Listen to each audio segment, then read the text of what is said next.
sois patiente, calme-toi, sois patiente, tu manques de patience, tu n'es pas assez patiente. Est-ce que vous avez déjà entendu ces messages et vous les avez peut-être entendus quand vous étiez enfant? C'est devenu un véritable conditionnement d'accéder à cette patience qui est en fait dangereuse. À chaque fois que j'entends « sois patiente », ce que j'entends derrière « sois patiente », c'est « prends sur toi ».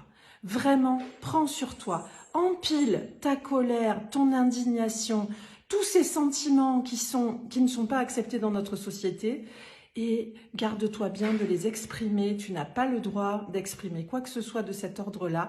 Sois patiente et sois patiente avec tout le monde. La patience, c'est quelque chose de dangereux parce que quand ça nous amène à prendre sur nous, finalement, prendre sur soi, c'est vraiment empiler en soi beaucoup de colère. C'est ce qu'on a fait quand on était enfant, en définitive. On n'avait pas la possibilité d'exprimer notre colère avec nos parents. On avait rarement la possibilité d'exprimer nos désaccords. Et depuis qu'on est tout petit, on empile énormément de colère. Et aujourd'hui, quand on nous demande d'être patient, ben on va essayer de faire de notre mieux, et en particulier avec nos enfants, on va empiler, empiler, empiler, être réactivé dans des situations difficiles, finalement, qu'on a connues enfant, où on aurait exprimé une crise de rage, mais finalement, bah là, non, on peut pas, notre enfant est avec nous et on ne veut pas lui faire de mal, on ne veut pas le blesser, on veut le meilleur pour lui, et c'est vraiment une excellente chose parce que je crois que la société dépend de ça.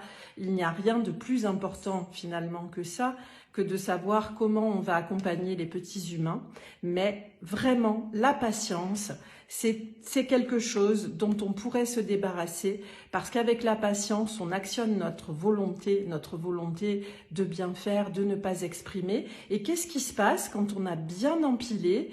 Eh ben, un soir, peut-être que notre enfant va faire un geste de trop, quelque chose qui va faire que vroom, on va désempiler, et c'est vraiment dans ces moments-là que la violence ressort, et la violence, elle est souvent associée à la colère, et je pense que c'est pas une solution de se dire constamment il faut que tu sois patient. Il y a certainement une troisième voie, on verra ça dans la prochaine vidéo.